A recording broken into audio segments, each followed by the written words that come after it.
investigation. These puppies are making me go to another town in the boondocks again. I didn't think you'd keep me waiting in the rain for so long. Welcome to Greenwood. I'm the sheriff, George Woodman. Call me George. There's definitely something in this town.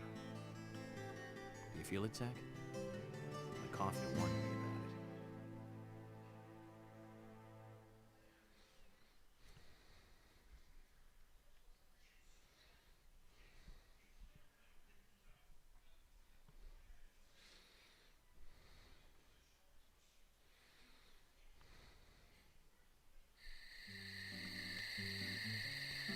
Well then, Agent York, do you have any plans for this evening? I was going to head back to the hotel and go over my notes. I need to contact HQ and give a progress report, too. Okay, then let's call it a day here. Sounds good.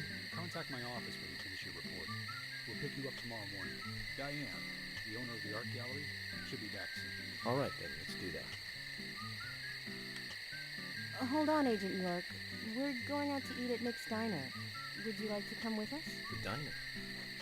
That might be nice. Thomas is a great cook, but Nick is the real deal. No visit to Greendale is complete without eating at the A&G. A very appealing proposition. Zach, what do you think? We can always go back to the hotel after eating dinner, or go directly back to the hotel. You decide, Zach. Mm-hmm.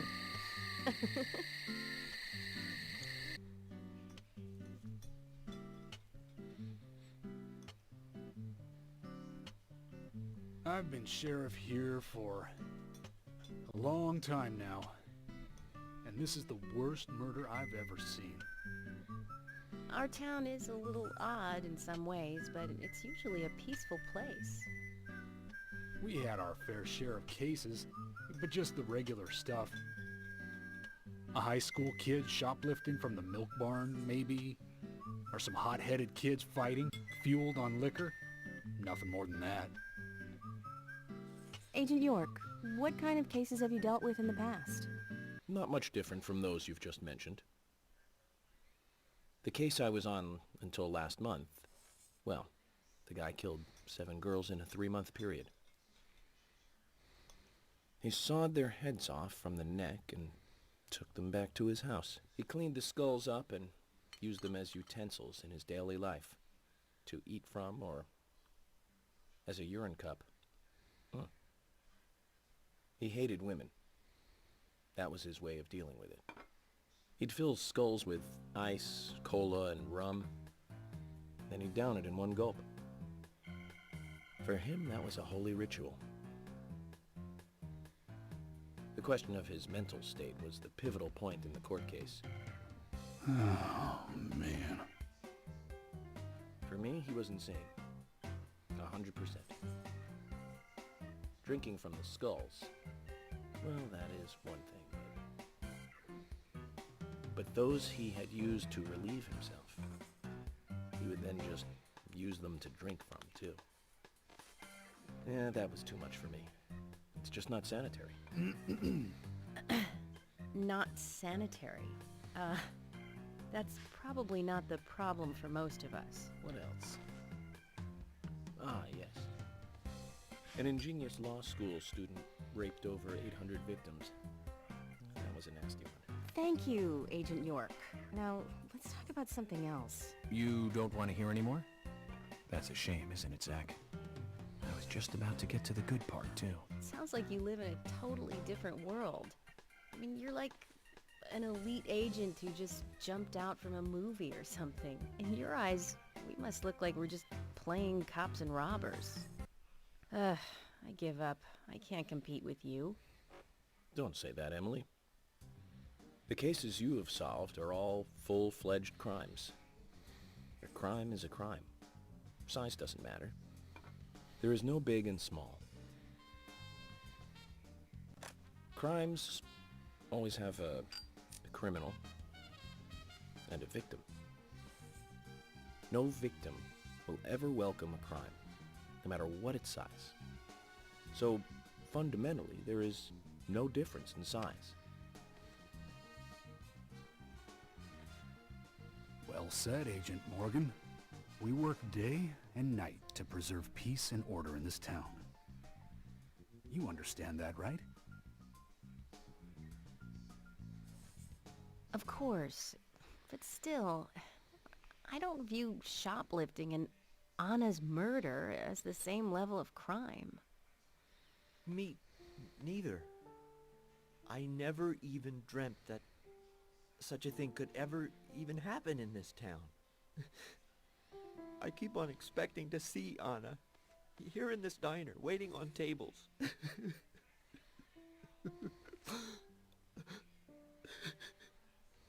Excuse us, Agent Morgan. We should have made dinner a more uplifting experience. Let's call it a night. Okay. Good night, then.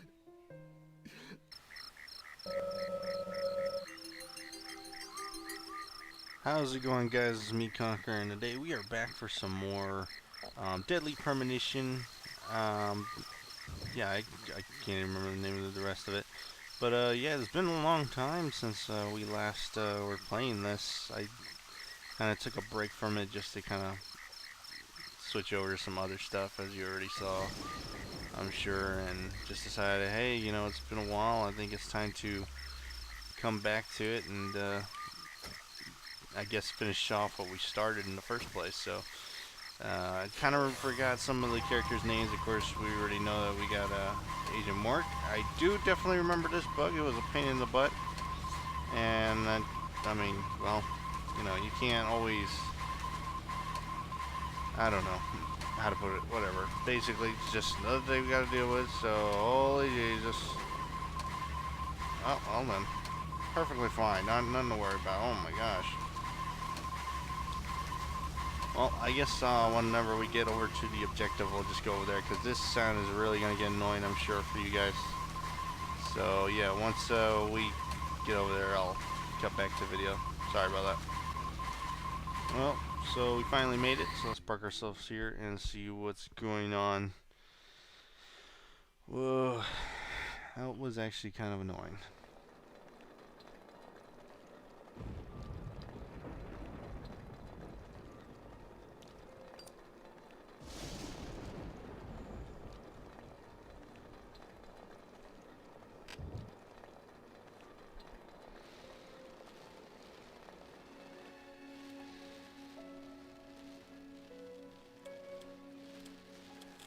Okay then, Zach. Let's go back over our progress. First, the victim, Anna's death. She was found hanging from a tree in the forest. She was cut open with a knife from her chest down to her stomach. That was the direct cause of death. The strangulation marks and skull fracture were caused after death. Her tongue was also bit off, and I found something inside her mouth. Do you remember what that was, Zach?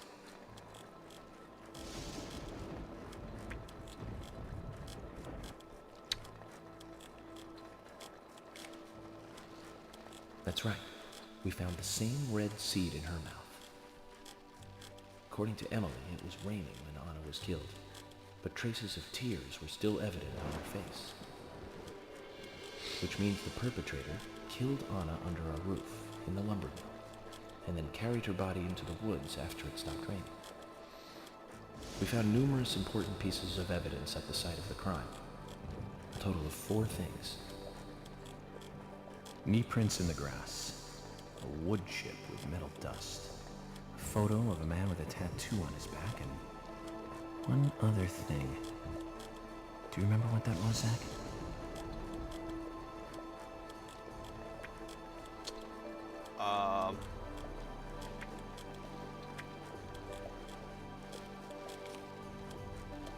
That's right, a broken stiletto heel. Aligning this with the other evidence suggests that 2 people came into contact with Anna's body prior to it being discovered by us. Those being the perpetrator who killed Anna and Miss Stiletto Heel. There is also the possibility that a 3rd party carried Anna to the woods. That means we could be dealing with 3 people. 2 or 3 people. In any case, Miss Stiletto Heel may have vital information. We need to find her next. We didn't use forensic methods, but we're still closing in on the criminal.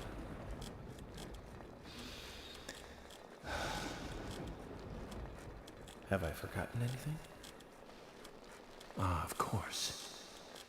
The marks on her hand tell us that Anna was gripping something when she died. Do you remember that, Zach? What do you think she was holding on to?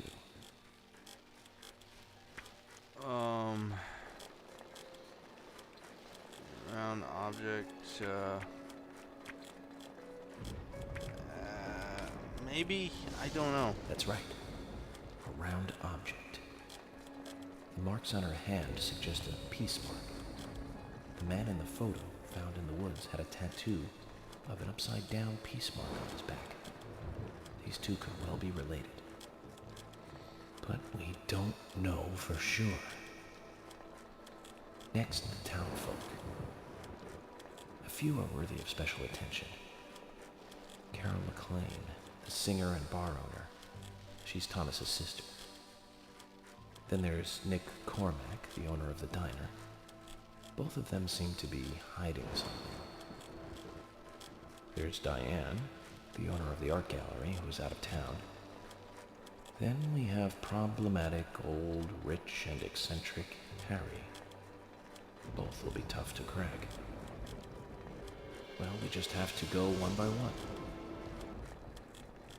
I've been thinking, one of the biggest rewards here is the fantastic food. Enjoying food is cultural, and yet it's also a bit uncivilized. It's interesting how good food motivates me to work harder during investigations. Oh, and on Emily's back, it was strange to me. Hey, don't take that the wrong way, Zach. I wasn't getting all excited or anything. But it did make me feel strange. Nostalgic and sad almost. It's starting to rain. I think this case may take a while. Ellie! Lunchtime, Ellie! I'll eat later. You'll eat right now, young lady. You need to listen to your mother. I want to hear the rest of the story. Eat your lunch, then take a nap. Then I'll tell you the rest. But I want to hear it now. There's no need to rush things. You must live your life at the pace that is right for you. Honey! Are you coming?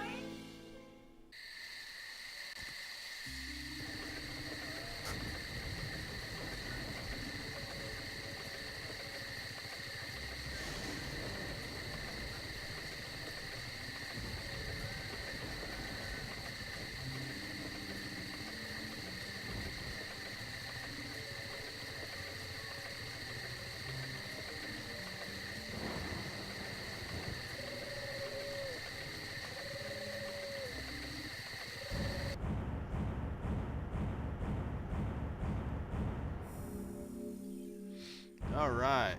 Well, that one was cleared pretty fair. Alright, everyone. I guess that's it for now. I'm going to stop the video right there for now. We'll have to pick it up next time. I had a bit of a problem trying to remember what exactly we went through in the past. You know, it's just I had to really dig deep in my memory bank just to figure that one out. But hope, again, everyone's enjoyed it. You know, the fact that we're coming back to Deadly Premonition again. I hope to see you all in the future, where we will definitely continue more. So I hope again everyone takes care in the meantime, and I hope to see you all later. So take care, and I'll see you all later. Bye bye.